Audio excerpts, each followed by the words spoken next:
Ako danas mislite da je neko dobar, a u stomaku vas ipak steže, moguće je da gledate masku. I najopasnija maska nije agresivna, nego šarmantna. Ona ne viče, ona osvaja, ne udara, nego vas uvjerava da ste vi problem. Ako vam se ovo ikad desilo, ostanite do kraja, jer ću vam pokazati trenutak kad maska puca i šta tačno uraditi tada. I da odmah budemo fer, ovo nije medicinska dijagnoza, nego psihološki obrazac ponašanja koji se može prepoznati. Prvo, šta je maska uopšte? Maska je strategija utiska.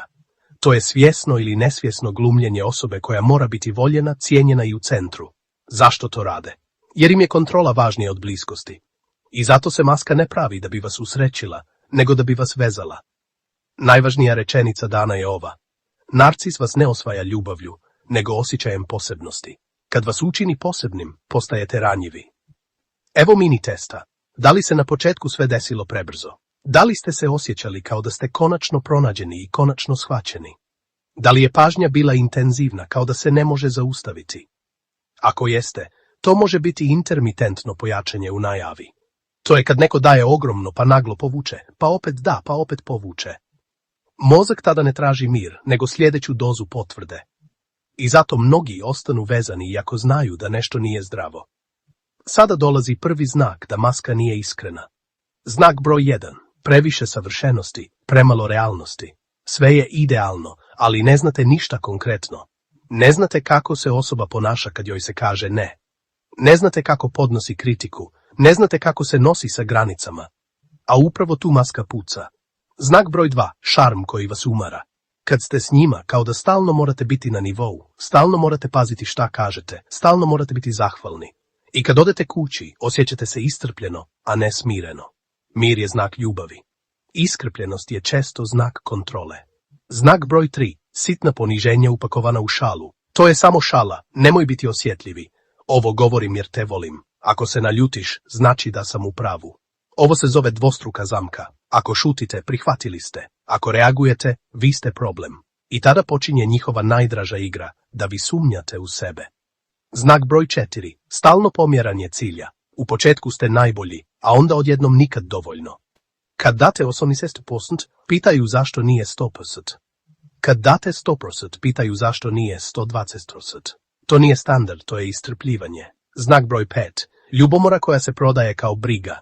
Brinem se za tebe, zato ne voliš kad pričaš s njima. Ja samo štitim naš odnos. Ne, to nije zaštita, to je izolacija. Izolacija je uvijek uvod u kontrolu. Znak broj 6. Triangulacija. To je kad ubacuju treću osobu da bi stvorili napetost.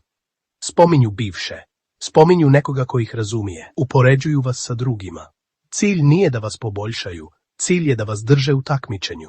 Kad ste u takmičenju, manje mislite, više dokazujete. Znak broj 7.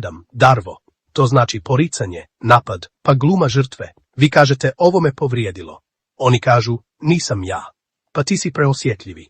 Pa eto vidiš kako me napadaš, ja sam žrtva. I odjednom vi objašnjavate umjesto da postavljate granicu. Sada dolazimo do najvažnijeg dijela. Kada maska puca. Maska najčešće puca u 3 situacije. Prvo, kad im kažete ne bez objašnjenja. Drugo, kad se povučete i prestanete dokazivati. Treće, kad ih uhvatite u kontradikciji i ostanete mirni. Tada se dešava gubitak kontrole. I tu počinje pravi ciklus. Evo 7 faza kad narcis gubi kontrolu i većina ljudi ih pogrešno tumači. Faza 1. Zbunjujuća ljubaznost. Odjednom su opet slatki.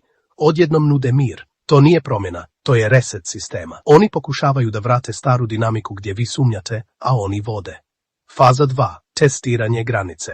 Pošalju poruku koja izgleda nevina. Jesi li ljuti? Zašto si hladni? To je provjera.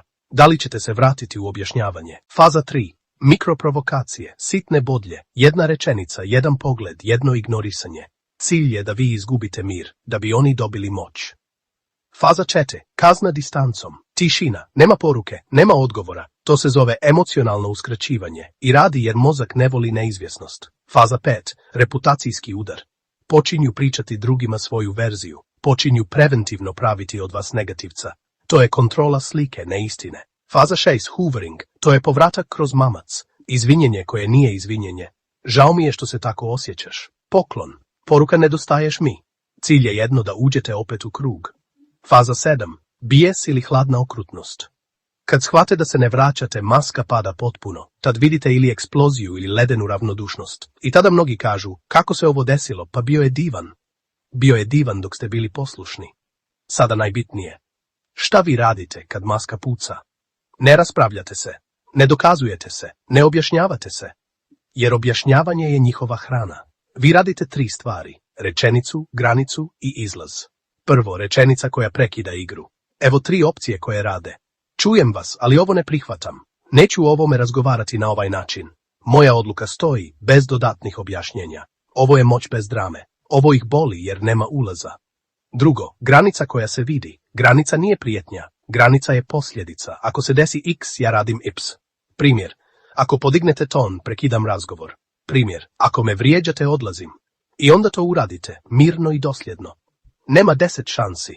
Nema pregovora o vašem dostojanstvu. Treće, izlaz iz kruga. Narcis voli krug jer u krugu uvijek pobjeđuje. Vi izlazite tako što smanjujete pristup. Manje kontakta, manje emocije, manje informacija. To se zove siva stijena. Postanete dosadni za manipulaciju. Sada upozorenje koje spašava godine života. Nemojte tražiti priznanje od osobe koja živi od negiranja. Nemojte čekati da kažu da, bio sam loš.